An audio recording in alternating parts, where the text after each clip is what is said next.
Selamat datang di channel Cerita Cinta. Channelnya cerita cinta romantis. Sebelum lanjut, mohon dukungannya dengan like dan subscribe dulu. Suamiku dihina keluargaku, bagian 5. Wanita yang mengaku pacar suami. Arga terpaksa dibawa ke kantor polisi untuk diinterogasi. Dan anehnya, hanya dia yang dibawa ke kantor polisi, sedangkan Malvin yang terang-terangan sudah mencari gara-gara dengannya, dilepaskan begitu saja. Memang benar kalau uang adalah segalanya. Ada apa ini? Bagaimana polisi bisa datang kemari? Siapa yang sudah melaporkan kejadian ini? Tanya Jisha kepada penghuni rumah itu. Mama yang sudah melaporkan suamimu. Kenapa?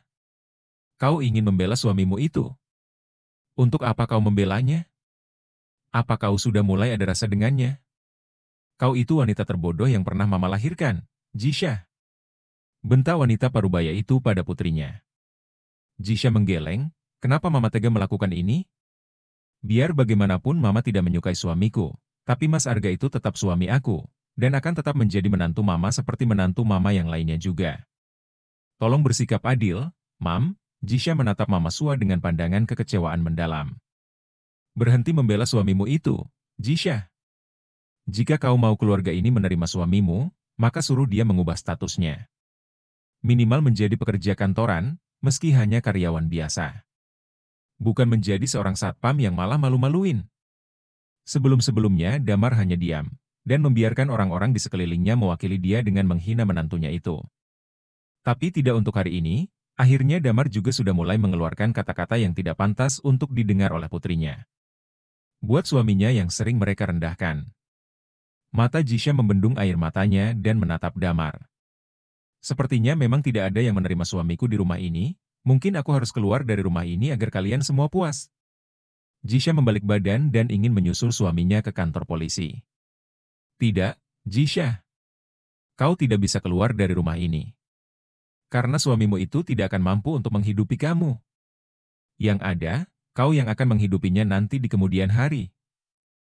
Jika kau ingin pergi dari rumah ini, maka jangan menganggapku orang tuamu lagi. Karena aku tidak sudi memiliki seorang putri yang tidak ingin mendengarkan ucapanku. Bentak Papa Damar sehingga suaranya bergema di seluruh ruangan dalam rumah itu. Beruntung semua para tetamu undangan sudah pulang saat kehadiran para polisi tadi yang datang menangkap Arga. Tapi jangan salah, semua keluarga Damar yang terkenal dengan keangkuhannya dan suka merendahkan orang lain, mereka semua masih berada di rumah itu. Mendengar perkataan sang papa, Jisha hanya bisa menarik nafas dalam dan kembali melanjutkan langkah kakinya guna menyusul suaminya. Dasar! Benar-benar anak bodoh. Bagaimana kau bisa melahirkan anak sebodoh itu, Sua? Suaminya dari kalangan bawah yang malu-maluin, dan dia yang keras kepala mengikuti suami yang miskinnya itu. Dasar anak tidak tahu diri. Ucap Damar kepada istrinya, dengan wajah memerah marah dan juga malu kepada saudaranya. Karena dia memiliki seorang menantu satpam, padahal semua putra-putri dari saudaranya menikah dengan orang yang memiliki kedudukan dan jabatan, yang bisa menaikkan nama keluarga. Pernikahan Jisha dan Arga yang hanya seorang satpam, dianggap aib dalam keluarganya. Itu kan kesalahan paman juga. Ngapain mau-mauin aja ngikutin ucapan Jisha, yang ingin menikah dengan seorang satpam. Kan sekarang malu sendiri. Mungkin lebih baik jika tempo hari Jisha tidak perlu menikah dengan satpam itu. Jadi tidak akan ada drama yang kayak gini, ucap Lina berkata kepada pamannya. Paman Damar hanya bisa menarik nafas, penyesalan telah mengizinkan Jisha untuk menikah dengan Arga. Suruh saja mereka bercerai paman. Sebelum Jisha hamil, dan akan bertambah memperumitkan keadaan. Karena jika Jisha sampai hamil, mereka tidak akan pernah bisa bercerai lagi, kata sepupu Jisha. Damar tak menjawabnya. Dia masih terdiam memikirkan usulan dari ponakan-ponakannya, yang terdengar masuk akal juga di pikirannya. Jisha sudah tiba di kantor polisi. Tapi sebelum wanita itu masuk ke dalam, dia terlebih dahulu menghubungi suaminya. Hanya untuk memastikan apakah pria itu masih berada di dalam. Ponsel pria itu berdering, tapi tak ada yang mengangkatnya. Jisha akhirnya turun dari mobil dan buru-buru melangkah masuk ke dalam, dengan tangan yang masih mencoba untuk menghubungi suaminya. Tapi tiba-tiba seseorang mengangkat panggilan teleponnya, yang membuat gadis itu menghentikan langkah kakinya. Halo. Terdengar suara wanita yang mengangkat ponsel suaminya. DG. Jisha berusaha berpikiran positif dan membisikkan ke dalam hati, yang mungkin itu seorang polisi wanita yang sedang menjawab panggilan darinya karena ponsel suaminya ditahan oleh mereka. Maaf, ini siapa ya? Tanya Jisha berusaha tenang. Loh, kok kamu tanya aku siapa? Kamu siapa? Karena kamu yang lebih dulu nelpon ke nomor pacar aku. Pacar? Apa maksudnya? Batin Jisha heran dan jantungnya pun berdebar. Mana pemilik ponsel ini? Tanya Jisha. Kami sedang berada di hotel. Memang kenapa kamu bertanya? Ini siapanya pacar aku? Bukannya menjawab, wanita di seberang panggilan itu kembali bertanya. Dok. Jisha tak bisa berkata-kata lagi, saat mendengar wanita di seberang panggilan itu mengatakan, jika mereka sekarang berada di dalam hotel. Jisha langsung menutup panggilan teleponnya, lalu menyimpan ponselnya ke dalam tas. Ia tak percaya begitu saja dengan apa yang dikatakan oleh wanita di seberang panggilan itu. Dia masuk ke dalam kantor polisi, dan langsung menanyakan tentang suaminya yang baru saja tertangkap, dari kompleks perumahan elit di tempat tinggalnya. Dan benar saja, suaminya memang tidak berada di dalam kantor polisi. Jisha benar-benar bingung, jika suaminya tidak berada di kantor polisi, lalu kemana suaminya? Dan jika ada seseorang yang sudah membebaskan suaminya. Lalu kenapa para polisi yang berada di dalam mengatakan, jika mereka tidak pernah menahan seseorang yang bernama Arga? Merasa bingung sendiri memikirkan apa yang terjadi. Wanita itu memilih untuk masuk ke dalam Jisha Kosmetik, daripada memikirkan suaminya yang akan membuat dia sakit hati sendiri. Di tempat lain, tampak seorang laki-laki tampan yang baru saja menyelesaikan aktivitas mandinya. Terlihat pria itu memakai kimono, dan berjalan santai keluar dari kamar mandi. Laki-laki itu tiba-tiba menatap dingin seorang wanita, yang berpakaian tapi seperti telanjang, saking seksi dan terbukanya wanita itu. Pria itu menarik kasar ponselnya, yang berada di tangan si wanita itu. Apa yang kau lakukan di kamarku? Siapa yang mengizinkan kamu untuk masuk ke dalam sini? Terdengar suara bariton pria itu yang sangat dingin, seperti sedang marah. Bukannya takut. Wanita itu malah mendekat dan ingin menyentuh rahang tegas pria itu. Tapi pria itu malah menepis tangan wanita bernama dia itu. Tak! Keluar dari kamarku! Seperti benar-benar tak peduli sama sekali, pria itu langsung saja mengusir dia dari kamarnya. Kau berubah, Rega. Apakah kau lupa sebelumnya, bahwa kau sudah pernah berjanji denganku? Bahwa kau akan menikahiku? Wanita itu kembali mengingatkan kepada pria bernama Rega itu, di mana si pria pernah berjanji jika dia ingin menikahinya. Pria itu menatap wanita yang berkata demikian, dengan bibir yang menyeringai. Iya, kau benar, tapi itu sebelum kau menjadi wanita murahan yang mudah ditiduri oleh pria-pria kaya. Sinis Rega. Tidak, Rega. Kau hanya salah paham. Aku sama sekali tidak pernah tidur bersama pria lain, dia memelas pada pria itu. Vina. Panggil Rega, kepada sekretarisnya yang bernama Vina. Iya, tuan muda, sopan dan langsung masuk ke dalam kamar hotel. Rega tak langsung menjawab pertanyaan sekretarisnya itu. Dia berjalan ke arah meja rias yang berada dalam kamar hotel tersebut, perlahan tangannya mengambil sebuah berkas yang tadi sempat sekretaris Vina yang disimpan di atas meja sebelum kedatangan dia. Tanpa diduga pria itu ternyata melayangkan berkas tersebut, dan tepat mengenai kepala sekretaris Vina. Bu! Ar! Sekretaris Vina memegang kepalanya yang terkena berkas. Sehingga kepala wanita itu tergores dan sedikit mengeluarkan darah dari goresan tersebut. Apa kau sudah bosan bekerja denganku? Sehingga ayam-ayam seperti ini kau biarkan masuk ke dalam kamarku dan mengganggu waktu istirahatku? Bentar Rega memarahi sekretarisnya tanpa ada rasa belas kasihan. Maafkan saya, tuan muda. Ucap Vina terbata-bata dan mendekati dia. Mantan kekasih tuannya yang berselingkuh di belakang pria itu 4 tahun yang lalu. Sehingga membuat Rega terlalu membenci wanita itu. Tapi, dia yang tidak punya rasa malu terus saja mengejar Rega. Meski pria itu sudah berapa kali menolak dan menyakiti fisiknya, tapi dia tidak berputus asa dan tetap saja masih berusaha keras untuk mendekati dan mendapatkan kembali hati Rega. Maaf, Nona. Tolong keluar dari kamar tuan, ujar Vina pada dia. Tidak. Aku tidak mau. Kekeh wanita itu tetap bertahan dan masih enggan untuk keluar. Syuh. Tak. Sebilah pisau kecil yang berada dalam kamar hotel tersebut melayang dan hampir saja mengenai wajah dia. Gluk!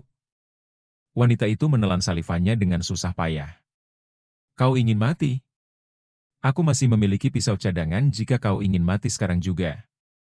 Ucap Rega mendudukkan dirinya di atas meja rias, sembari tersenyum puas melihat wajah pias Vina. Wanita itu dengan kaki bergetaran, tak mengeluarkan sepatah kata lagi. Dan langsung keluar dari kamar hotel tempat Rega. Iya, Rega adalah seorang pria berkarakter bengis, dan tak segan-segan menyakiti seorang wanita dengan tangannya. Jika wanita itu membuat emosinya terpancing. Hanya dia yang mungkin sudah putus urat malu, dan sudah tidak peduli dengan kekerasan dari pria itu. Sehingga dia tidak pernah menyerah dan masih terus mengejar Rega tanpa rasa lelah. Selama 4 tahun seperti mengemis dan terus mengemis cinta pada Rega, agar pria itu mau kembali dengannya. Rega adalah seorang laki-laki yang berkuasa dan kaya raya, jadi wajar saja jika dia rela menjadi pengemis dengan terus mengejar-ngejar pria itu, agar mau menerimanya kembali. Semua tak lain dan tak bukan karena kekuasaan dan kekayaan yang dimiliki oleh Rega. Beberapa perusahaan berada di bawah kendalinya, seperti perusahaan milik Malvin dan juga Damar. Dan ada juga beberapa dari yang lainnya lagi. Karena perusahaan-perusahaan tersebut bisa berkembang, itu semua karena saham yang dibantu dari perusahaan Mega GP dengan gelar kerjasama. Perempuan sampah yang merusak moodku, gumam Rega sambil melihat siapa yang menghubunginya tadi. Menarik tipis sudut bibirnya, saat melihat nama wanita yang baru saja menghubunginya. Kau mencariku ternyata. Ucapnya tersenyum-senyum sendiri yang membuat sekretaris Vina merinding melihat tuannya. Aku malah seram melihat senyuman pria bengis itu. Gila, dia juga melukai dahiku.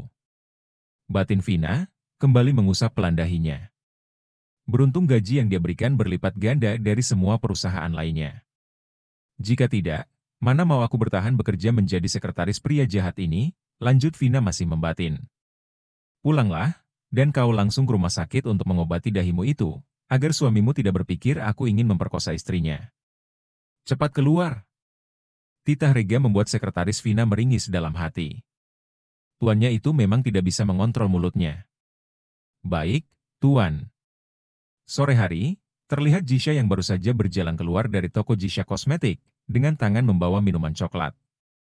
Wanita itu tampak buru-buru dan tak sengaja menabrak seorang pria. Bruk! Biur! Tak sengaja minuman coklat milik Jisha tertumpah, dan tepat mengenai jas berwarna abu-abu milik pria itu, karena gadis itu belum menutup minuman coklat miliknya. Jisha melebar kedua matanya, saat melihat pakaian pria itu dipenuhi coklat miliknya. Refleks tangan wanita itu mengambil sapu tangan, dan langsung mengusap pada jas milik pria itu. Bukannya menghilangkan noda tersebut, tapi noda itu malah semakin berhambur kemana-mana. Sehingga mengenai kemeja putih yang berada di balik jas pria tersebut. Maaf, saya tidak sengaja membuat pakaian Anda kotor, Tuan.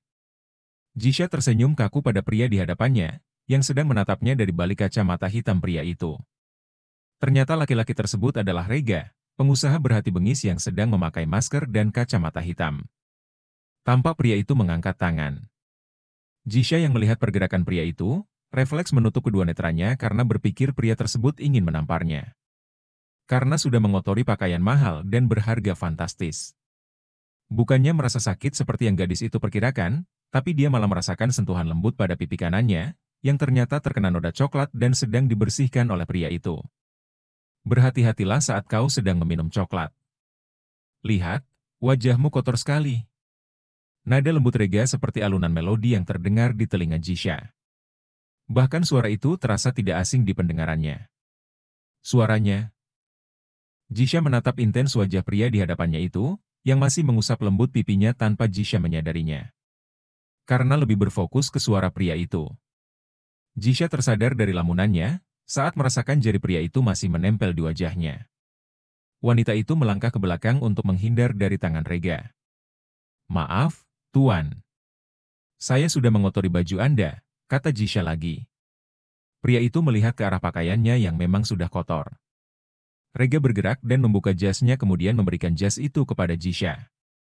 Jisha mengerutkan alisnya tak mengerti kenapa pria di hadapannya memberikan dia jas miliknya. Tapi meski dia tidak mengerti apa maksud dari pria itu, jari lentik gadis itu tetap bergerak dan meraih jas milik Rega. Di dunia ini tidak ada yang gratis, Nona, kau sudah mengotori pakaianku, makanya kau harus mencucinya terlebih dulu.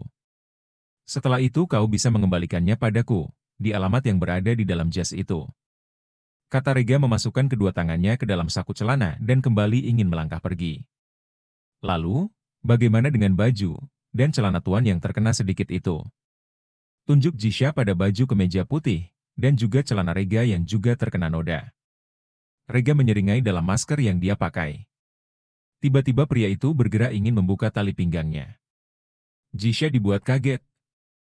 Maaf, Anda mau apa, Tuan? Tanya Jisha mengedar pandangannya, di mana hari sudah hampir gelap. Mau membuka celanaku. Agar kau bisa bawa pulang untuk membersihkannya juga, jawab Rega yang sebenarnya sedang menahan tawanya, melihat ekspresi lucu wanita itu yang memandangnya aneh. Bersambung.